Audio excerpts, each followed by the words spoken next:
ಓಂ ಶಾಂತಿ. ವೀಕ್ಷಕರ ಅಭಿಮಾನಿಗಳೇ, ಗುರುಮಕ್ಕಳೇ, ಮಿತ್ರರೇ, ನಿಮ್ಮೆಲ್ಲರೂ ಒಳ್ಳೆಯದಾಗಲಿ.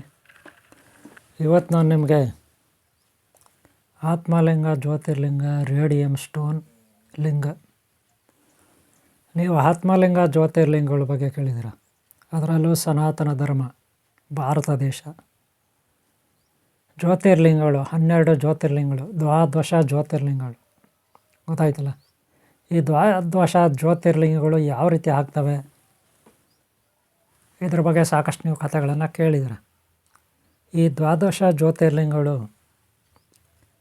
ಬರೀ ನೀವು ಸ್ಮರಣೆ ಮಾಡಿದ್ರೆ, ಅಂದರೆ ಸೌರಾಷ್ಟ್ರೇ ಸೋಮನಾಥಂ ಚ ಶ್ರೀಶೈಲ್ಯ ಮಲ್ಲಿಕಾರ್ಜುನಂ, ಉಜ್ಜೈನ ಮಹಾಕಾಳಂ, ಓಂಕಾರೇ ಪರಮೇಶ್ವರಂ, ಪ್ರಜ್ವಲಂ ಐದ್ಯನಾಥಂ ಚ ಡಾಕಿನಂ ಭೀಮಶಂಕರಂ, ಶ್ವೇತಬಂಧೇತು ರಾಮೇಶಂ ನಾಗೇಶಂ ದಾರ್ತಾವೇನೆ, ವಾರಣಾಸಂತು ವಿಶ್ವೇಶ್ವರಂ, ತ್ರಂಬಕಂ ಗೌತಮಿ ತಟೆ ಹಿಮಾಲಯತ ಕೇದಾರಂ, ವೃಷ್ಟೀಶಂ ಚ ವಿಶಾಲತೆ. ಅಂದರೆ 12 ಜ್ಯೋತಿರ್ಲಿಂಗಗಳ ಒಂದು ಸ್ಮರಣೆ ಇರುತ್ತೆ. ಈ ಒಂದು ಸ್ತೋತ್ರಕ್ಕೆ ಒಂದೊಂದು ಲಿಂಗಕ್ಕೂ ಒಂದೊಂದು ಅರ್ಥ ಇರುತ್ತೆ. ಇಡೀ ನಮ್ಮ ದೇಶದಲ್ಲಿ 12 ಕಡೆ ಜ್ಯೋತಿರ್ಲಿಂಗಗಳಿದೆ. ಜ್ಯೋತಿರ್ಲಿಂಗದ ಅರ್ಥ ಏನಪ್ಪ ಅಂದರೆ, ಸ್ವಯಂ ಭಗವಾನ್ ಶಿವನು, ಪರಮಶಿವನು ಯಾರಿಗಾದರೂ ತಪಸ್ಸು ಮಾಡಿದ ತಪಸ್ವಿಗಳಿಗೆ ದರ್ಶನ ಕೊಟ್ಟಾಗ ಆ ತಪಸ್ವಿಗಳು, ಏ ಭಗವಂತ, ನೀನು ಇಲ್ಲೇ ಜ್ಯೋತಿರ್ಲಿಂಗವಾಗಿ ನೆಲೆ ನಿಲ್ಲಬೇಕಂದ್ರೆ ಇಲ್ಲೇ ಸ್ಟೇ ಆಗಬೇಕು. ಈ ಅಕ್ಕಪಕ್ಕ ಇರ್ತಕ್ಕಂಥ ಭಕ್ತರಿಗೆ, ಇಲ್ಲಿರ್ತಕ್ಕಂಥ ಭಕ್ತರಿಗೆ ನೀನು ಸದಾ ಸರ್ವದ ಆಶೀರ್ವಾದ ಮಾಡ್ತಾ, ಅವರಿಂದ ಸೇವೆ ಪಡಿತಾ, ಅವರಿಗೆ ನಿನ್ನ ಕೃಪಾ ಕಟಾಕ್ಷ ಇರಬೇಕು, ಅವ್ರನ್ನ ಉದ್ಧಾರ ಮಾಡಬೇಕು, ನೀನು ಇಲ್ಲೇ ನೆಲೆ ನಿಲ್ಲಬೇಕು ಅಂತ ಕೆಲವೊಂದು ಭಕ್ತರ ನಿಸ್ವಾರ್ಥನದಿಂದ ಕೇಳ್ಕೊತಾಯಿದ್ರು. ಆಗ ಪರಮಶಿವನು, ದಯಾಮಯಿ ಪರಮಶಿವನು ಅಲ್ಲೇ ಜ್ಯೋತಿರ್ಲಿಂಗವಾಗಿ ಪ್ರಕಟ ಆಗ್ತಿದ್ನು. ಆಮೇಲೆ ಅದು ಕಾಲಾನಂತರ ಪೂಜೆ ಮಾಡ್ತಾ ಒಂದು ಜ್ಯೋತಿರ್ಲಿಂಗ ದೇವಸ್ಥಾನವಾಗಿ ಮಾರ್ಪಾಟಾಗ್ತಿತ್ತು. ಹೀಗೆ ನಮ್ಮ ದೇಶದಲ್ಲಿ ಹಿಂದೂ ಸನಾತನ ಧರ್ಮ ಏನಿದೆ, ಮಹಾದೇವನು ಸ್ಥಾಪನೆ ಮಾಡಿದಂಥ ಸನಾತನ ಧರ್ಮ, ಆ ಧರ್ಮದಲ್ಲಿ ದ್ವಾದಶ ಜ್ಯೋತಿರ್ಲಿಂಗಗಳ ಬಗ್ಗೆ ಒಂದೊಂದು ಕಡೆ ಒಂದೊಂದು ಕಥೆಗಳಿರುತ್ತೆ. ಅಲ್ಲಿ ಹಿಂದಿನ ಕಾಲದಲ್ಲಿ ಭಕ್ತರು ತಪಸ್ಸು ಮಾಡಿ ಯಾವ ರೀತಿ ಸಿದ್ಧಿ ಮಾಡಿಕೊಂಡ್ರು ಅನ್ನೋದ್ರ ಬಗ್ಗೆ ಕಥೆಗಳಿರುತ್ತೆ. ಇವತ್ತಲ್ಲಿ ಲಕ್ಷಾಂತರ ಕೋಟ್ಯಾಂತರ ಭಕ್ತರು ಹೋಗಿ ದರ್ಶನ ಮಾಡಿಕೊಂಡು ಆ ಭಗವಂತನಲ್ಲಿ ಪ್ರಾರ್ಥನೆ ಸಲ್ಲಿಸಿ, ಸೇವೆ ಸಲ್ಲಿಸಿ ಬರ್ತಾರೆ. ಇದು ಸರ್ವೇ ಸಾಮಾನ್ಯ. ನೀವು ಕೂಡ ಕೆಲವೊಂದು ಜ್ಯೋತಿರ್ಲಿಂಗ ನೋಡಿರ್ಬೋದು. ರಾಮೇಶ್ವರಂ, ಕನ್ಯಾಕುಮಾರಿ ರಾಮೇಶ್ವರಂನ, ಅದು ಕೂಡ ಜ್ಯೋತಿರ್ಲಿಂಗ.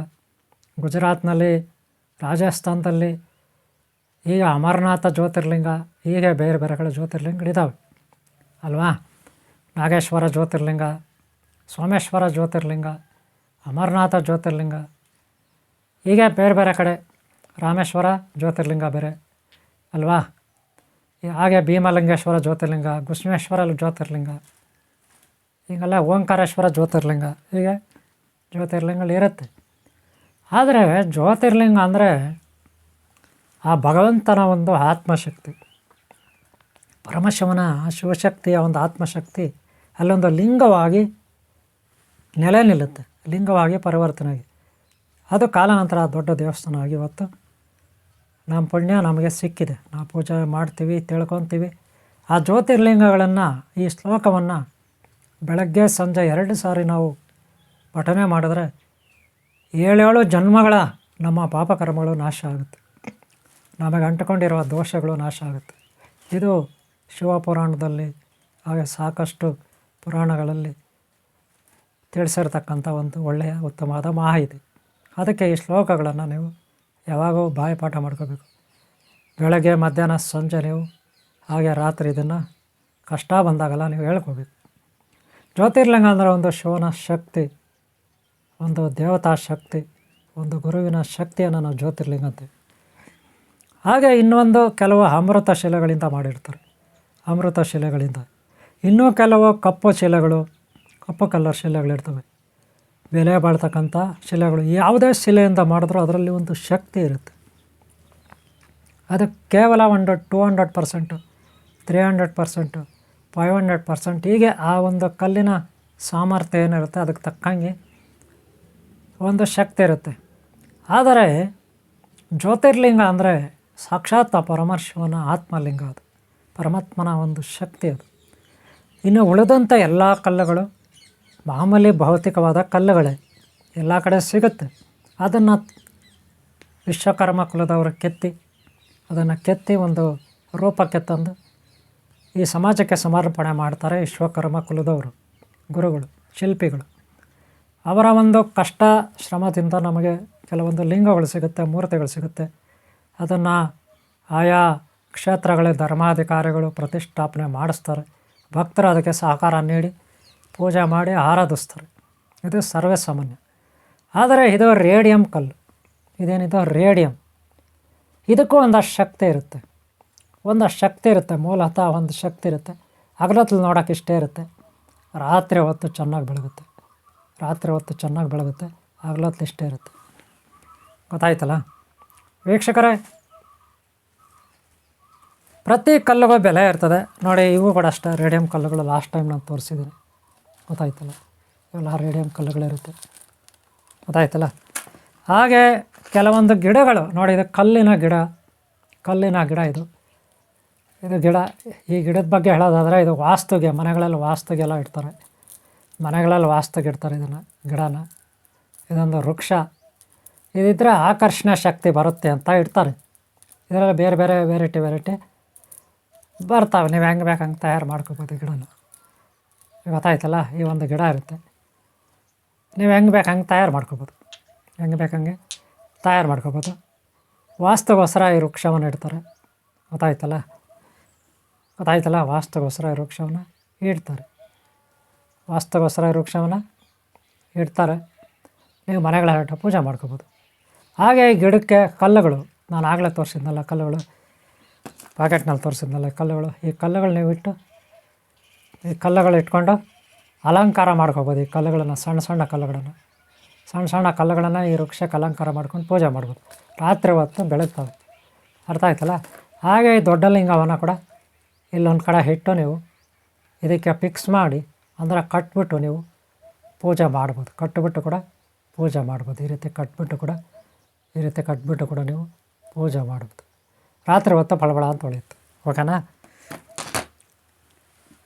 ಇದೆಲ್ಲ ಯಾಕೆ ಹೇಳಿದ್ನಂದರೆ, ಪ್ರತಿ ಕಲ್ಲಿಗೂ ನೀವು ಯಾವುದೇ ಕಲ್ಲು ತಗೊಳ್ಳಿ, ಆ ಕಲ್ಲುಗಳಿಗೆ ಪ್ರಾರಂಭದಲ್ಲಿ ಒಂದು ಅಷ್ಟು ಮಾತ್ರ ಶಕ್ತಿ ಇರುತ್ತೆ, ಸ್ವಲ್ಪ ಮಟ್ಟಿಗೆ. ಆಮೇಲೆ ಗುರುಗಳು ಅದಕ್ಕೆ ದೀಕ್ಷೆ ಕೊಟ್ಟಾಗ, ಗುರುಗಳು ಅದಕ್ಕೆ ಒಂದು ಪ್ರಾಣ ಪ್ರತಿಷ್ಠೆ ಮಾಡಿದಾಗ ಹೆಚ್ಚಿನ ಶಕ್ತಿ ಬರುತ್ತೆ. ಏನು ಹೇಳಿದ್ನೆ? ಗುರುಗಳು ಅದಕ್ಕೆ ಪ್ರಾಣ ಪ್ರತಿಷ್ಠೆ ಮಾಡಿದಾಗ ಹೆಚ್ಚಿನ ಶಕ್ತಿ ಬರುತ್ತೆ, ಗೊತ್ತಾಯ್ತಲ್ಲ? ಗುರುಗಳು ಪ್ರಾಣ ಪ್ರತಿಷ್ಠೆ ಮಾಡಿದಾಗ ಹೆಚ್ಚಿನ ಶಕ್ತಿ ಬರುತ್ತೆ, ಗೊತ್ತಾಯ್ತಲ್ಲ? ನೀವು ಗುರುಗಳಿಂದ ಮಂತ್ರ ದೀಕ್ಷೆ ಆದಂತಹ ಕಲ್ಲುಗಳನ್ನು ತಗೊಂಡು ನಿಮ್ಮ ಮನೆಯಲ್ಲಿ ಇಟ್ಕೊಂಡು ಪೂಜೆ ಮಾಡ್ಬೋದು, ಜೊತೆಯಲ್ಲಿ ಇಟ್ಕೊಳ್ಬೋದು ನಿಮ್ಮ ಜೊತೆಯಲ್ಲಿ. ಆದರೆ ಇದು ಒಳ್ಳೆಯ ಲೈಟ್ ಬೆಳಕಿರುತ್ತೆ ಮನೆಯಲ್ಲಿ. ಲೈಟು ಚೆನ್ನಾಗಿ ಪ್ರಕಾಶಮಾನ ಬೆಳಕುತ್ತಲ್ಲ, ಅಂಥ ಲೈಟ್ ಬೆಳಕಿಗೆ ಹತ್ರ ಈ ರೀತಿ ರೊಟೇಟ್ ಮಾಡಿ ಸುತ್ತಿ ಎಲ್ಲ ಕಡೆ ಇದ್ರ ಮೇಲೆ ಬೆಳಗುವಂತೆ ಮಾಡಬೇಕು. ಎಲ್ಲ ಕಡೆ ಬೆಳಗುವಂತೆ ಈ ಥರ ತಿರುಗಿಸ್ತಾ ಇರಬೇಕು. ಒಂದು 5ರಿಂದ 10 ನಿಮಿಷ ನೀವು ಈ ರೀತಿ ಮಾಡಬೇಕು. ಎಲ್ಲಿ ಒಳ್ಳೆ ಲೈಟ್ ಬೆಳಕುತ್ತಲ್ಲ ಸಂಜೆ, ನಿಮ್ಮ ಮನೆಯಲ್ಲಿ ಲೈಟು ಒಳ್ಳೆ ಲೈಟ್ ಇರುತ್ತಲ್ಲ, ಆ ಮೇಲ್ಗಡೆ ಇರ್ತದೆ ಲೈಟುಗಳು, ನಿಮ್ಮ ಮನೆ ಮೇಲೆ ಹಾಕಿರ್ತೀರ, ಮನೆ ಒಳಗೆ ಆ ಲೈಟ್ ಹತ್ರ ತೊಗೊಂಡೋಗ್ಬೇಕು. ಆ ಲೈಟ್ ಹತ್ರ ತೊಗೊಂಡೋಗಿ ಈ ರೀತಿ ರೊಟೇಟ್ ಮಾಡಬೇಕು. ಲೈಟ್ ಹತ್ರ ತೊಗೊಂಡೋಗ್ಬಿಟ್ಟು ನಿಮ್ಮ ಮನೇಲಿ ಲೈಟ್ ಹಾಕಿರ್ತೀರಲ್ಲ, ಕರೆಂಟದು ವಿದ್ಯುತ್ ದೀಪ, ಅದ್ರ ಹತ್ರ ಹೋಗಿ ಬೆಳಗಬೇಕು. ಆವಾಗ ಈ ರೀತಿ ಬೆಳಗ್ದಾಗ ಅದ್ರ ಹತ್ರ ಹೋಗ್ಬಿಟ್ಟು ಅದಕ್ಕೆ ಸುತ್ತಲೂ ಇದಕ್ಕೆ ಬೆಳಕು ಬಿದ್ದು ರೀಚಾರ್ಜ್ ಆಗುತ್ತೆ. ಆಮೇಲೆ ತೊಗೊಂಡೋಗಿ ನೀವು ದೇವ್ರ ಮನೆಯಲ್ಲೋ ಅಥವಾ ಎಲ್ಲೋ ಒಂದು ಕಡೆ ಇಟ್ಟರೆ ಸುಮಾರು ಒಂದು 3 ಅವರ್ 4 ಅವರ್ 5 ಅವರ್ ಈ ಬೆಳಕು ಪ್ರಕಾಶಮಾನ ಹಂಗೆ ಇರುತ್ತೆ, ಬೆಳಗ್ತಾ ಇರ್ತದೆ. ಗೊತ್ತಾಯ್ತಲ್ಲ? ಕನಿಷ್ಠ ಒಂದು 2 ಅವರ್ 3 4 ಅವರ್ ಬೆಳಗುತ್ತೆ, ಮತ್ತೆ ಚಾರ್ಜ್ ಮಾಡ್ಕೊಬೇಕು. ಆ ರೀತಿ ಇದು, ಗೊತ್ತಾಯ್ತಲ್ಲ? ಒಟ್ಟಿನಲ್ಲಿ ಬೆಳಕು ಎಷ್ಟು ಜಾಸ್ತಿ ಬೀಳುತ್ತೆ ಅಷ್ಟು ಬೆಳಗುತ್ತೆ ಈ ಕಲ್ಲುಗಳು, ನೆನ್ಪಿಟ್ಕೊಳ್ಳಿ. ಅದಕ್ಕೆ ಆದಷ್ಟು ಲೈಟ್ ನೀವು ಇನ್ನೂ ಒಂದು ಕೆಲಸ ಮಾಡ್ಬೋದು. ಲೈಟ್ ಎಲ್ಲಿರುತ್ತೆ ಅಲ್ಲಿ ಇಟ್ಬಿಡಿ, ಆ ಲೈಟ್ ಇರೋ ಹತ್ರ ಹೋಗಿ ಇಟ್ಬಿಡಿ, ಲೈಟ್ ಹತ್ರ ಇಟ್ಬಿಡಿ. ಏನೋ ಒಂದು ಅಲ್ಲಿ ಜಾಗ ಮಾಡಿ, ಲೈಟ್ ಹಾಕಿದಾಗೆಲ್ಲ ಚಾರ್ಜ್ ಆಗಿಬಿಡುತ್ತೆ ಲೈಟ್ ಪಕ್ಕದಲ್ಲಿ. ಆಮೇಲೆ ರಾತ್ರಿ ನೀವು ದೀಪ ಕ್ಲೋಸ್ ಮಾಡ್ತಿರಲ್ಲ, ಮಲ್ಕೋತಿರಲ್ಲ, ಮಲ್ಕೊಳ್ಳೋವಾಗ ದೇವ್ರ ಮೇಲೆ ಇಟ್ಬಿಡಿ, ಸಖತ್ತಾಗಿ ಬೆಳಗುತ್ತೆ. ಇಲ್ಲ ದೇವ್ರ ಮನೆಯಲ್ಲ ಒಂದು ಲೈಟ್ ಅದ್ರ ಮೇಲೆ ಫೋಕಸ್ ಬೀಳಂಗೆ ಚೆನ್ನಾಗಿ ಬೀಳಬೇಕು, ಹತ್ತಿರ ಇರಬೇಕು, ಲೈಟು ಹತ್ತಿರ ಇರಬೇಕು, ಕೇವಲ ಒಂದಡಿ ಅಂತರದಲ್ಲಿ ಇರಬೇಕು ಲೈಟ್, ಆವಾಗ ಅದು ಬೆಳಗೋದು ಚಾರ್ಜ್. ಗೊತ್ತಾಯ್ತಲ್ಲ? ಈ ರೀತಿ ಲೈಟ್ಗಳದ್ದು, ಈ ರೀತಿ ಕಲ್ಲುಗಳ ಕಥೆಯೋದು. ಗೊತ್ತಾಯ್ತಲ್ಲ ವೀಕ್ಷಕರೇ? ನೋಡಿದ್ರೆ ನೀವು ಈ ಕಲ್ಲುಗಳು ರಾತ್ರಿ ಹೊತ್ತು ಚೆನ್ನಾಗಿ ಬೆಳಗುತ್ತೆ. ಗೊತ್ತಾಯ್ತಲ್ಲ? ಸಖತ್ತಾಗಿ ಬೆಳಗುತ್ತೆ ರಾತ್ರಿ ಹೊತ್ತು. ಇದು ಗೊತ್ತಾಯ್ತಲ್ಲ? ರಾತ್ರಿ ಹೊತ್ತು ಚೆನ್ನಾಗಿ ಬೆಳಗುತ್ತೆ, ನೀವು ಸ್ಕ್ರೀನ್ ಮೇಲೆ ನೋಡ್ಬೋದು. ಹಾಗೆ ಇದರಿಂದ ಸಕಲ ಪಾಪಗಳ ನಾಶ, ವಶೀಕರಣಕ್ಕೆ ಯೂಸ್ ಆಗುತ್ತೆ, ದಾರಿದ್ರ್ಯ ನಿವಾರಣೆಗೆ ಯೂಸ್ ಆಗುತ್ತೆ. ಮಂತ್ರಸಿದ್ಧಿ ಆದಂಥ ಈ ಕಲ್ಲುಗಳನ್ನು ನೀವು ಜೊತೆಯಲ್ಲಿ ಇಟ್ಕೋಬೋದು, ರಿಂಗ್ನಲ್ಲಿ ಹಾಕೋಬೋದು. ಸಣ್ಣ ಸಣ್ಣ ಕಲ್ಲುಗಳು, ಈ ಸಣ್ಣ ಸಣ್ಣ ಕಲ್ಲುಗಳು ನೀವು ರಿಂಗುಗಳಿಗೆ ಯೂಸ್ ಮಾಡ್ಬೋದು, ರಿಂಗುಗಳಿಗೆ, ಕುತ್ತಿಗೆಯಲ್ಲಿ ಡಾಲರ್ಗೆ ಯೂಸ್ ಮಾಡ್ಬೋದು. ಮಂತ್ರಸಿದ್ಧಿ ಆಗಿರ್ತಕ್ಕಂಥ ಕಲ್ಲುಗಳಿಂದ ವಶೀಕರಣ ಏನಾಗುತ್ತೆ, ವಶೀಕರಣ, ದಾರಿದ್ರ್ಯ ನಿವಾರಣೆ. ಅದರಲ್ಲೇ ಲಾಸ್ಟ್ ಟೈಮ್ ನಾನು ಹಾತ್ ಜೋಡಿ ತೋರಿಸಿದ್ದೀನಿ. ಇದು ತುಂಬ ದೊಡ್ಡದಿದೆ, ಹಾತ್ ಜೋಡಿ ತುಂಬ ದೊಡ್ಡದಿದೆ, ನನಗೆ ಕಳಿಸ್ಕೊಟ್ಟಿದ್ದಾರೆ. ಇದು ತುಂಬ ದೊಡ್ಡದಿದೆ, ಗೊತ್ತಾಯ್ತಾ? ಇಷ್ಟುದ್ದ ಸಿಗೋದಿಲ್ಲ, ಸಣ್ಣ ಸಣ್ಣ ಸಿಗ್ತವೆ, ಅದರ ದೊಡ್ಡದಿದೆ. ಗೊತ್ತಾಯ್ತಲ್ಲ? ಈ ಕಲ್ಲುಗಳಿದೆ, ಹಾತ್ ಜೋಡಿ ಜೊತೆ ಒಂದೊಂದು ಕಲ್ಲು ಕೂಡ ಕಳಿಸ್ತೀನಿ. ಲಾಸ್ಟ್ ಟೈಮ್ ನಾನು ವೀಡಿಯೋ ಹಾಕಿದ್ದೀನಿ, ಅಪ್ಲೋಡ್ ಮಾಡಿದ್ದೀನಿ, ನೀವು ನೋಡಿ. ಗೊತ್ತಾಯ್ತಲ್ಲ? ಇದರಿಂದ ಉಪಯೋಗಿಸ್ಕೊಂಡ್ರೆ ದಾರಿದ್ರ್ಯ ನಿವಾರಣೆ ಆಗುತ್ತೆ, ರೋಗಗಳ ನಿವಾರಣೆ ಆಗುತ್ತೆ, ಶತ್ರು ದೃಷ್ಟಿ ನಿವಾರಣೆ ಆಗುತ್ತೆ. ಹಾಗೆ ವಶೀಕರಣ, ಹೆಂಡತಿ ಗಂಡ ಜಗಳ ಇರೋದಿಲ್ಲ. ಹಾತ್ ಜೋಡಿಯಿಂದ ಹೆಂಡತಿ ಗಂಡ ಜಗಳ ಇರೋದಿಲ್ಲ. ಗೊತ್ತಾಯ್ತಲ್ಲ? ಗಂಡ ಹೆಂಡತಿ ಜಗಳ ಇರೋದಿಲ್ಲ. ಹಾಗೆ ಪ್ರೇಮಿಗಳು ಅಂತಿರಲ್ಲ ಅವ್ರದ್ದು, ಹಾಗೆ ಸ್ನೇಹಿತರು ಜಗಳ ಇರೋದಿಲ್ಲ. ಏನಾದರೂ ತಗಾದೆಗಳಾದಾಗ ಈ ಹಾತ್ ಜೋಡಿನ ಮನೆಯಲ್ಲಿಟ್ಟು ಅಥವಾ ಜೊತೆಯಲ್ಲಿಟ್ಕೊಂಡು ಇದನ್ನು ನಾವು ಉಪಯೋಗಿಸ್ಕೊಂಡಾಗ ಹಾತ್ ಜೋಡಿ ಕಲ್ಲುಗಳನ್ನು ಸ್ನೇಹಿತರು ಒಂದಾಗ್ತಾರೆ, ಬಂಧು ಬಳಗ ಒಂದಾಗ್ತಾರೆ, ವಶೀಕರಣ ಆಗುತ್ತೆ. ನಮ್ಮ ಕೆಳಗಡೆ ಅಧಿಕಾರಿ, ಮೇಲಧಿಕಾರಿ, ಅಲ್ಲಿ ಕೂಡ ಒಡಂಬಡಿಕೆ ಇರುತ್ತೆ. ಒಡಂಬಡಿಕೆ, ಒಟ್ಟಿನಲ್ಲಿ ಪ್ರೀತಿ ಪ್ರೇಮ ಒಡಂಬಡಿಕೆ, ಅದಕ್ಕೆ ಕಲ್ಲುಗಳು ಬೇಕು. ಅನುಬಂಧ, ಪ್ರೀತಿ ಪ್ರೇಮ ಅನುಬಂಧಕ್ಕೆ ಕಲ್ಲುಗಳು ಬೇಕು. ತಂದೆ ತಾಯಿ ಮಕ್ಕಳು, ಅತ್ತೆ ಮಾವ ಸೊಸೆ, ಮೊಮ್ಮಕ್ಕಳು, ಬಂಧು ಬಳಗ, ಅಣ್ಣ ತಮ್ಮ, ಅಕ್ಕ ತಂಗಿ, ಅತ್ತಿಗೆ ಇತ್ಯಾದಿ ಎಲ್ಲರೂ ಒಡಂಬಡಿಕೆ ಬೇಕಂದರೆ ಈ ಕಲ್ಲು ಆಮೇಲೆ ಹಾತ್ ಜೋಡಿ ಇರಬೇಕು. ಜೋಡಿ ಹತ್ತು ಲಾಸ್ಟ್ ಟೈಮ್ ಹೇಳಿದ್ದೀನಿ. ಇನ್ನು ಈ ಮರ ಬಂದು ಕಲ್ಪವೃಕ್ಷ ಇದ್ದಂಗೆ, ಈ ಮರ ಬಂದು ಒಂಥರ ಅಮೃತ ಮಣಿಗಳು, ಕಲ್ಪವೃಕ್ಷ ಇದ್ದಂಗೆ. ಇದಕ್ಕೆ ಜೀವ ತುಂಬಿ ಗುರುಗಳಿಂದ ನೀವು ಮನೇಲಿ ಇಟ್ಕೊಂಡ್ರೆ ಒಳ್ಳೆ ಆಕರ್ಷಣೆ. ಆಫೀಸಲ್ಲಿ, ಅಂಗಡಿಯಲ್ಲಿ, ಆಫೀಸಲ್ಲಿ ಕ್ಯಾಶಿಯರ್ ಬಾಕ್ಸ್ ಇರುತ್ತಲ್ಲ, ಕ್ಯಾಶಿಯರ್ ಬಾಕ್ಸ್ ಹತ್ರ ಇಟ್ಕೋಬೇಕು. ಇದರಿಂದ ಒಳ್ಳೆ ವಶೀಕರಣ ಇರುತ್ತೆ ಈ ಮರದಿಂದ. ಇದರಲ್ಲೇ ಒಂದು ಶಿವಲಿಂಗನೂ ತೊಗೋಬೋದು. ಹಾಗೆ ಕಲ್ಲುಗಳು ತೊಗೊಂಡು ಇದಕ್ಕೆ ಅಂಟಿಸ್ಕೋಬೋದು. ಒಂದು ಕ್ವಿಕ್ ಪಿಕ್ಸ್ ಬರುತ್ತಲ್ಲ ಗಮ್ಮು, ಅದರಲ್ಲಿ ಕಲ್ಲುಗಳು ತೊಗೊಂಡು ಇದಕ್ಕೆ ಮರಕ್ಕೆ ಎಲ್ಲಿ ಬೇಕಲ್ಲ ಅಂಟಿಸ್ಕೋಬೋದು. ಇದು ಕೂಡ ವಶೀಕರಣಕ್ಕೆ. ವ್ಯಾಪಾರ ಮಾಡ್ತಾರಲ್ಲ, ಹೋಟ್ಲು, ಅಂಗಡಿ, ಆಫೀಸಲ್ಲೆಲ್ಲ ಭಾರಿ ಚೆನ್ನಾಗಿರುತ್ತೆ ಇದು. ಅಲ್ಲಿಟ್ಟರೆ ಕ್ಯಾಶಿಯರ್ ಬಾಕ್ಸ್ ಹತ್ರ ಜನ ಬಂದಾಗ ಅವ್ರಿಗೆ ಆಕರ್ಷಣೆ ಆಗುತ್ತೆ, ಅವರು ನೀವು ಹೇಳ್ದಂಗೆ ಕೇಳ್ತಾರೆ. ಗೊತ್ತಾಯ್ತಲ್ಲ? ಎಲ್ಲರೂ ಅಷ್ಟೇ. ವೀಕ್ಷಕರೇ ಗಮನಿಸಿ ನೋಡಿ, ಕಲ್ಲುಗಳು ಡೇ ಟೈಮಲ್ಲಿ ಯಾವ ರೀತಿ ಇರ್ತದೆ ಅಂತ. ರೇಡಿಯಂ ಕಲ್ಲು ನೋಡೋಕ್ಕೆ ಇವು ಈ ರೀತಿ ಇರ್ತದೆ, ಒಂದು ಕರ್ಪೂರದ ಆಕಾರದಲ್ಲಿ ಇರ್ತದೆ, ಆದರೆ ಇದು ಗಟ್ಟಿ ಇರ್ತದೆ. ಕಲ್ಲು ಇದು, ರೇಡಿಯಂ ಕಲ್ಲಿದು, ಮಾಮೂಲಿ ಕಲ್ಲಲ್ಲ, ಬೆಳಚೆ ಕಲ್ಲು ಅಲ್ಲ, ರೇಡಿಯಂ ಇಲ್ಲದೆ ಮಾಡಿರ್ತಾರೆ. ಇವೇನಿದ್ರು ನಿಮ್ಮ ಮೊಬೈಲ್ ಚಾರ್ಜ್ ಇರ್ತಲ್ಲ, ಲೈಟು, ಅದರಲ್ಲಿ ನೀವು ಇದ್ರ ಮೇಲೆ ಬೆಳಕು ಬಿಟ್ಟಾಗ ಅದು ಚಾರ್ಜ್ ಆಗುತ್ತೆ. ಅಥವಾ ನಿಮ್ಮ ಮನೆಯಲ್ಲಿ ಲೈಟ್ಗಳಿರುತ್ತಲ್ಲ, ಪ್ರಕಾಶಮಾನವಾಗಿ ತುಂಬ ಬ್ರೈಟ್ ಇರುವ ಲೈಟ್ಗಳು, ಅದರ ಮೇಲೆ ಈ ಕಲ್ಲುಗಳಿಗೆ ನೀವು ಬೆಳಕು ಬಿಡಬೇಕು. ಹತ್ತಿರ ತಗೊಂಡೋಗಿ ಬೆಳಕು ಬರಬೇಕು. ಹತ್ತಿರ ತಗೊಂಡೋಗಿ ಬೆಳಕು ಬಿಟ್ಟಾಗ ಈ ರೀತಿ ಅವುಗಳ ಮೇಲೆ ಬೆಳಕು ಬೀಳುತ್ತೆ. ಅವು ಬೆಳಕೆಲ್ಲ ಹೀರ್ಕೊಳ್ತವೆ. ಹೀರ್ಕೊಂಡು ಕತ್ಲಾದ್ಮೇಲೆ ಈ ರೀತಿ ಬೆಳಗ್ತವೆ. ಕತ್ಲಾದ್ಮೇಲೆ ನೀವು ಎಷ್ಟು ಬೆಳಕು ಬಿಟ್ಟಿದ್ರೆ ಅಷ್ಟು ಚಾರ್ಜ್ ಆಗಿರ್ತವೆ. ನಾನು ಬರೀ ಸ್ವಲ್ಪ ಮೊಬೈಲ್ ಚಾರ್ಜ್ ಬೆಳಕು ಬಿಟ್ಟಿದ್ದೀನಿ ನೋಡಿ, ಇಷ್ಟರ ಮಟ್ಟಿಗಿದೆ. ಆದರೆ ಇದು ತುಂಬ ಬೆಳಗುತ್ತೆ, ಎಲ್ಲೂ ತುಂಬ ಪ್ರಕಾಶಮಾನವಾಗಿ ಬೆಳಗುತ್ತೆ. ನೀವೆಲ್ಲಿ ಮಾಡಬೇಕು, ಈ ಕಲ್ಲುಗಳ ಹತ್ತಿರ ತಗೊಂಡೋಗಿ, ಎಲ್ಲಿ ಒಂದು ಲೈಟ್ ಇರುತ್ತಲ್ಲ ಅಲ್ಲಿ ಒಲೆಯಲ್ಲಿ, ಅಥವಾ ಬ್ಯಾಟ್ರಿ ಇದ್ದರೆ ಟಾರ್ಚ್ ಲೈಟ್, ಎಮರ್ಜೆನ್ಸಿ ಲ್ಯಾಂಪ್ ಇರುತ್ತಲ್ಲ, ಅದರ ಬಲ್ದ ಕಲ್ಲುಗಳಿಟ್ಟಾಗ ತುಂಬ ಪ್ರಕಾಶಮಾನವಾಗಿ ಬರುತ್ತೆ.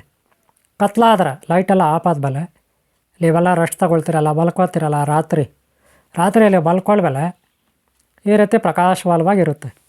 ಗೊತ್ತಾಯ್ತಲ್ಲ? ನೋಡಿ, ಈ ರೀತಿ ಕಲ್ಲುಗಳು ಈಗ ಅಲ್ಲಿ ಕೈಯಲ್ಲಿ ಎತ್ಕೋತಾ ಇದ್ದೀರಿ, ಕಲ್ಲುಗಳೆಲ್ಲ ನೀವು ನೋಡ್ಬೋದು. ಅಲ್ಲಿ ಕೈಯಲ್ಲಿ ತಗೋತಾ ಇದ್ದೀನಿ. ಯಾವ ರೀತಿ ಇದ್ದಾವೆ. ಅದೇ ನೋಡಿ ಬೆಳಕು ಡೇ ಟೈಮಲ್ಲೇ ಈ ರೀತಿ ಕಾಣೋದಿಲ್ಲ. ಪ್ರಕಾಶಮಾನವಾಗಿ ಬೆಳಕು ಬೀಳಬೇಕು ಇವ ಮೇಲೆ. ಹೆಚ್ಚು ಹೆಚ್ಚು ಬೆಳಕು ಬಿದ್ದಷ್ಟು ಹೆಚ್ಚು ಹೆಚ್ಚು ಚಾರ್ಜ್ ಆಗ್ತವೆ, ಹೆಚ್ಚು ಹೆಚ್ಚು ಪ್ರಕಾಶಮಾನವಾಗಿ ಬೆಳಗ್ತವೆ. ಇವು ಆಕರ್ಷಣೆಯ ಶಕ್ತಿ ಇರುತ್ತೆ. ಸಂಜೆ 5 ಗಂಟೆ ಮೇಲೆ 6 ಗಂಟೆ ಮೇಲೆ ಇವು ಬೆಳಗ್ತವೆ. ಸಂಜೆ 5-6 ಗಂಟೆ ಮೇಲೆ ಬೆಳಗ್ತವೆ. ಈಗ ನೋಡಿರಿ, ಕಲ್ಲು ನಾನು ತೋರಿಸ್ತಾ ಇದ್ದೀನಿ, ಇದು ಶಿವಲಿಂಗ ಆಕಾರವಾಗಿದೆ. ಒಂದು ಕಡೆ ಕತ್ತಲಿದೆ, ಒಂದು ಕಡೆ ಬೆಳಕಿದೆ. ಯಾಕೆ ಗೊತ್ತಾ? ಅದು ನಾನು ಬೆಳಕು ಯಾವ ಭಾಗಕ್ಕೆ ಬಿಟ್ಟಿದ್ದೀನಿ, ಯಾವ ಕಡೆ ಬಿಟ್ಟಿದ್ದೀನಿ ಆ ಕಡೆ ಹೀರ್ಕೊಂಡಿದ್ದೆ. ಅದೇ ಹಿಂದುಗಡೆ ಹೀರ್ಕೊಂಡಿಲ್ಲ ನೋಡಿ, ಕತ್ತಲಿದೆ ಹಿಂದುಗಡೆ, ಗೊತ್ತಾಯ್ತಲ್ಲ? ಹಿಂದುಗಡೆ ಸರಿಯಾಗಿ ಚಾರ್ಜ್ ಆಗಿಲ್ಲ, ಕಾಣಿಸ್ತಾ ಇದೆ. ಅದೇ ಮುಂದುಗಡೆ ನೋಡಿ ಚಾರ್ಜ್ ಆಗಿದೆ. ಯಾಕಂದರೆ ಅಲ್ಲಿ ಒಂದೇ ಸೈಡೇ ಬಿಟ್ಟಿದ್ದು. ನೀವೆಲ್ಲಿ ಮಾಡಬೇಕು, ಇದೆಲ್ಲ ತಿರುಗಿಸಿ ರೌಂಡ್ ಹೊಡಿಬೇಕು. ಎಲ್ಲಿ ಯಾವ ಲೈಟಲ್ಲಿ ಒಲೆಯಲ್ಲಿ ಉರಿತಾ ಇದೆ, ಪ್ರಕಾಶಮಾನವಾಗಿ ಬೆಳಗ್ತಾ ಇರುತ್ತೆ ಅಲ್ಲಿ ಒಲೆಯಲ್ಲಿ ಲೈಟು, ಆ ಲೈಟ್ ಒಲ್ದೆ ಇದೆಲ್ಲ ತಿರುಗಿಸಿ ಆ ಕಡೆ ಈ ಕಡೆ ತಿರುಗಿಸ್ಬೇಕು. ಯಾವಾಗ ನೀವು ಆ ಕಡೆ ಈ ಕಡೆ ರೊಟೇಟ್ ಮಾಡ್ತೀರಿ ಆವಾಗ ಎಲ್ಲ ಕಡೆ ಚಾರ್ಜ್ ಆಗುತ್ತೆ ರೌಂಡ್ ಶೇಪಾಗಿ. ಇಲ್ಲಾಂದರೆ ಒಂದು ಕಡೆ ಆಗುತ್ತೆ, ಒಂದು ಕಡೆ ಆಗೋಲ್ಲ. ಈಗ ನೋಡಿ, ಇಲ್ಲೊಂದು ಕಡೆ ಆಗಿಲ್ಲ, ಕತ್ಲಿದೆ ನೋಡಿ, ಅಲ್ಲಿ ಆಗಿಲ್ಲ, ಈ ಕಡೆ ಆಗಿದೆ ನೋಡಿ. ಇದು ಟಾರ್ಚಲ್ಲಿ, ಇದು ನಮ್ಮದು ಮೊಬೈಲಲ್ಲಿ ಮಾಡಿರೋದು ಇದು, ಅಲ್ಲ ಮೊಬೈಲಲ್ಲೇ ಲೈಟು, ಗೊತ್ತಾಯ್ತಲ್ಲ? ಅದಕ್ಕೆ ಅಲ್ಲಿ ನೀವು ಎಲ್ಲಿ ಮಾಡಬೇಕು, ಒಂದು ಒಳ್ಳೆ ಲೈಟು ಇಟ್ಕೋಬೇಕು. ಒಳ್ಳೆ ಲೈಟು ಒಲೆಯಲ್ಲಿ ಉರಿಯುತ್ತಲ್ಲ, ಆ ಲೈಟ್ ಹತ್ರ ನೀವು ಇದೆಲ್ಲ ಮಾಡ್ಕೋಬೇಕು, ಗೊತ್ತಾಯ್ತಲ್ಲ? ಅವಾಗ ಪ್ರಕಾಶವಾಗಿರುತ್ತೆ. ಇಲ್ಲ ಅಂದರೆ ಬೆಳಗಲ್ಲ ಸರಿಯಾಗಿ. ಈ ಥರ ಲೈಟಾಗಿರುತ್ತೆ, ಗೊತ್ತಾಯ್ತಲ್ಲ?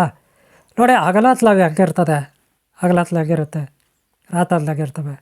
ಈಗ ನೋಡಿ, ಹಗಲತ್ಲಿ ಏನಿಲ್ಲ, ಬರೀ ಎಷ್ಟಿದೆ, ಅಲ್ಲೆಲ್ಲ ಒಂದು ವಸ್ತುಗಳಿದೆ ಅಷ್ಟೇ. ಈಗ ನೋಡಿ, ಇಲ್ಲಿ ನಾನು ನಿಮಗೆ ಕೆಲವೊಂದು ಪರಿಚಯಿಸ್ತೀನಿ ಏನಿದಾವಂತ ನೋಡಿ. ಇವರೇ, ಈ ರೇಡಿಯಮ್ ಸ್ಟೋನ್ಗಳ ಬಗ್ಗೆ ನಾನು ಈಗಾಗಲೇ ನಿಮಗೆ ವಿಡಿಯೋ ಮಾಡಿ ಅಪ್ಲೋಡ್ ಮಾಡಿದ್ದೀನಿ, ಯಾವ ರೀತಿ ಬೆಳಗ್ತಾವಂತ. ಹಾಗೆ ಅದರಲ್ಲಿ ಕಲರು ಇರುತ್ತೆ. ತಗೊಳ್ಳೋ ಹುಷಾರ ತಗೊಳ್ಳಿ, ಇಲ್ಲ ಅಂದರೆ ಡೂಪ್ಲಿಕೇಟ್ ಇರ್ತವೆ, ಬೆಳಗೋದಿಲ್ಲ. ವಾಪಸ್ಸು ನೀವು ಕೊಡೋಕ್ಕೂ ಆಗೋಲ್ಲ. ಯಾಕಂದರೆ ನೀವೆಲ್ಲ ಬೆಂಗಳೂರು, ಕೋಲಾರ ಅಲ್ಲೋ, ಚಿಕ್ಕಬಳ್ಳಾಪುರ ಅಲ್ಲೋ, ಗೌರಿಬಿದನೂರು ಎಲ್ಲ ಒಂದು ಕಡೆ ತೊಗೊಂಡು ಬರ್ತೀರ. ಯಾವುದೋ ಚಿತ್ರದುರ್ಗ ಅಲ್ಲೋ, ಬಾಗಲಕೋಟೆ ಅಲ್ಲೋ, ಕಾರವಾರ ಅಲ್ಲೋ, ಆಮೇಲೆ ಗುಲ್ಬರ್ಗ ಅಲ್ಲೋ, ಧಾರವಾಡ ಅಲ್ಲೋ, ತುಮಕೂರು ಎಲ್ಲ ಒಂದು ಕಡೆ ನೀವು ತರ್ತೀರ, ಬಳ್ಳಿ ಅಲ್ಲ, ಮೈಸೂರು. ಆದರೆ ಮತ್ತೆ ನೀವು ವಾಪಸ್ ಕೊಡೋಕ್ಕಾಗಲ್ಲ ಇವು, ಗೊತ್ತಾಯ್ತಲ್ಲ? ಇವಾಗ ಬೆಂಗಳೂರಲ್ಲೇ ನೀವು ತರ್ತೀರ, ಅಥವಾ ನಿಮ್ಮದೇ ಯಾವುದೋ ಜಿಲ್ಲೆ ಡಿಸ್ಟ್ರಿಕ್ಟಲ್ಲಿ ತರ್ತೀರ, ಅಲ್ಲಿ ಡಿಸ್ಟ್ರಿಕ್ಟಲ್ಲಿ ಸಿಟಿನಲ್ಲಿ ಹತ್ರ ಇರೋ ಸಿಟಿ ಯಾವುದಿದೆ ಅದರಲ್ಲಿ ಇವೆಲ್ಲ ತಳ್ಳಿಬಿಡ್ತಾರೆ. ಮತ್ತೆ ಬೆಳಗಲ್ಲ, ವೇಸ್ಟ್ ಆಗ್ತದೆ. ದುಡ್ಡು ಮಾತ್ರ ಸಖತ್ತಾಗಿ ಅವ್ರು ಪೀಕಿರ್ತಾರೆ. ಅದಕ್ಕೆ ಹುಷಾರಾಗಿರೆ. ಕಲ್ಲುಗಳು ತೊಗೊಳ್ಳೋವಾಗ ಪರಿಚಯಸ್ಥರ ಹತ್ರ ತೊಗೊಳ್ಳಿ. ಮತ್ತು ರೀಪ್ಲೇಸು ಅವರು ವಾಪಸ್ ತೊಗೊಳಗಿದ್ರೆ ತೊಗೊಳ್ಳಿ, ಇಲ್ಲಾಂದರೆ ತೊಗೊಬಿಡಿ. ಇವುಗಳೆಲ್ಲ ಒಂದು ಶಕ್ತಿ ಇರುತ್ತೆ, ತನ್ನದೇ ಆದ ಶಕ್ತಿ ಇರುತ್ತೆ. ನೆನಪಿಟ್ಕೊಳ್ಳಿ, ಪ್ರತಿ ಕಲ್ಲಲ್ಲೂ ಶಕ್ತಿ ಇರುತ್ತೆ. ಆದರೆ ಗುರುಗಳು ತಮ್ಮ ಸಿದ್ಧಿ ಮಾಡಿಕೊಂಡು ಅವ್ರ ಕೈಯಲ್ಲಿ ಮುಟ್ಟೆ ನಿಮಗೆ ಕೊಟ್ಟರೆ, ಅವ್ರ ಕೈಯಲ್ಲೆಲ್ಲ ನಿಮಗೆ ಮುಟ್ಟೆ ಕೊಟ್ಟರೆ, ಅದಕ್ಕೊಂದು ಮಂತ್ರದೀಕ್ಷೆ ಮಾಡಿ ಕೊಟ್ಟರೆ, ಪ್ರಾಣ ಪ್ರತಿಷ್ಠೆ ಆದರೆ ಖಂಡಿತ ಅವು ಹೆಚ್ಚಿನ ಶಕ್ತಿಶಾಲಿಯಾಗಿರ್ತವೆ. ಅದರಿಂದ ನಮಗೆ ಆರೋಗ್ಯ, ಐಶ್ವರ್ಯ, ಅಭಿವೃದ್ಧಿ, ವಶೀಕರಣ ಎಲ್ಲ ಆಗುತ್ತೆ. ಇದು ನೋಡಿ, 10 ಜೋಡಿ ತುಂಬ ದೊಡ್ಡದಿದು, 10 ಜೋಡಿ ನಾನು ತರಿಸ್ಕೊಂಡೆ, ತುಂಬ ದೊಡ್ಡದಿದು ನಾನು ತರಿಸ್ಕೊಂಡೆ. ಇವೆಲ್ಲ ಅಷ್ಟೇ ಡೂಪ್ಲಿಕೇಟು ಸಿಗುತ್ತೆ, ಮೋಸ ಮಾಡಿಬಿಡ್ತಾರೆ, ಹುಷಾರಾಗಿರಿ, ಗೊತ್ತಾಯ್ತಲ್ಲ? ಈಗ ಸದ್ಯಕ್ಕೆ ನಾನು ಕೊಡುವ ಈ ವಸ್ತುಗಳಲ್ಲಿ ಏನಾದರೂ ದೋಖ ಆದರೆ, ಮೋಸ ಆದರೆ ನನಗೆ ನೀವು ವಾಪಸ್ ಮಾಡ್ಬೋದು, ರಿಟರ್ನ್ ಮಾಡ್ಬೋದು. ನೀವು ದುಡ್ಡು ನಿಮಗೆ ವಾಪಸ್ ಕೊಡ್ತೀನಿ. ಒಂದು 70% ಹಣ, 60% ಅಲ್ಲ, ಖಂಡಿತ ಅಲ್ಲಿ 50% ನೀವು ವಾಪಸ್ ಬರುತ್ತೆ ಹಣ, ಏನು ವೇರಿ ಮಾಡಬೇಡಿ, ಗೊತ್ತಾಯ್ತಲ್ಲ? ಆಮೇಲೆ ಗಿಡ ನೋಡಿ, ಇದು ವಶೀಕರಣ ಗಿಡ, ಕಲ್ಲುಗಳಿಂದ ಮಾಡಿರ್ತಕ್ಕಂಥದ್ದು. ಇದು ಕೆಲವೊಂದು ಕಲ್ಲುಗಳಿಂದ, ಹಾಗೆ ಫೈಬರ್, ಪ್ಲಾಸ್ಟಿಕ್ ಅಂತೀವಲ್ಲ ಫೈಬರ್ ಅದು, ಆಮೇಲೆ ಕೆಲವೊಂದು ಇದು ವಸ್ತುಗಳಿಂದ ಬಳಸಿ ಕಲ್ಲು ಇಲ್ಲ ಮಾಡಿ ಗಿಡಲ್ಲಿ ಮಾಡಲಾಗಿದೆ. ಇವೆಲ್ಲ ವಶೀಕರಣಕ್ಕೆ ನೆನಪಿಟ್ಕೊಳ್ಳಿ. ಓಕೆ, ನೀವೆಲ್ಲರೂ ಒಳ್ಳೆಯದಾಗಲಿ. ಈ ಒಂದು ಮಾಹಿತಿ ನಾನು ನಿಮ್ಮ ಹತ್ರ ಹಂಚ್ಕೊಂಡಿದ್ದೀನಿ. ಇಷ್ಟ ಆದರೆ ಕಾಲ್ ಮಾಡಿ, ಹಾಗೆ ಒಂದು ಲೈಕ್ ಮಾಡಿ, ಹಾಗೆ ಹಿಂದಿನ ಭಾಗ ನೋಡಿ, ಮುಂದಿನ ಭಾಗ ನೋಡಿ, ಸಬ್ಸ್ಕ್ರೈಬ್ ಆಗಿಲ್ಲ ಅಂದ್ರೆ ಹಾಕ್ಕೊಳ್ಳಿ. ಹಿಂದಿನ ಭಾಗಗಳು ನೋಡಿ, ಈ ಕಲೆಗಳ ಬಗ್ಗೆ, ರೇಡಿಯಂ ಕಲೆಗಳ ಬಗ್ಗೆ ಇದೆಲ್ಲ ನನ್ನ ಮುಂದೆ ಜೋಡಿ ಆದ ಬಗ್ಗೆ ಎಲ್ಲ ಹಾಕಿದ್ದೀನಿ, ವಿಡಿಯೋ ಮಾಡಿ ಅಪ್ಲೋಡ್ ಮಾಡಿದ್ದೀನಿ. ನೋಡಿ ಹಿಂದಿನ ಭಾಗಗಳು, ನೋಡಿಲ್ಲ ಅಂದರೆ ಹಾಗೆ ಮುಂದಿನ ಭಾಗ ನೋಡಿ. ಹಾಗೆ ನಿಮ್ಗೆ ಸದಾ ಒಳ್ಳೆಯದಾಗಲಿ. ಹಾಗೆ ಏನಾದರೂ ನಾನು ವಾಟ್ಸಪ್ಪಲ್ಲಿ ಕನೆಕ್ಟಾಗಿ ಏನಾದರೂ ಹೇಳೋದಿದ್ರೆ ಬೇಕಾದರೆ ಇವೆಲ್ಲ ತರಿಸ್ಕೊಳ್ಳಿ, ಕಳಿಸ್ಕೊಡ್ತೀನಿ ನಿಮಗೆ ಕೊರಿಯರಲ್ಲಿ, ವಾಟ್ಸಪ್ಪಲ್ಲಿ. ಇದು ಕೊರಿಯರಲ್ಲಿ ಕಳಿಸ್ಕೊಡ್ತೀನಿ, ಪೋಸ್ಟಲ್ಲಿ. ಓಕೆನಾ? ಓಕೆ, ನಮ್ಗೆ ಒಳ್ಳೆಯದಾಗಲಿ. ಓಂ ಶಾಂತಿ, ಓಂ ಶಾಂತಿ, ಓಂ ಶಾಂತಿ. ಒಂದು ಲೈಕ್ ಮಾಡೋದು ಮರಿಬೇಡಿ ಇಷ್ಟೊತ್ತು ವಿಡಿಯೋ ನೋಡಿದರೆ. ಓಕೆ, ನಮ್ಗೆ ಒಳ್ಳೆಯದಾಗ.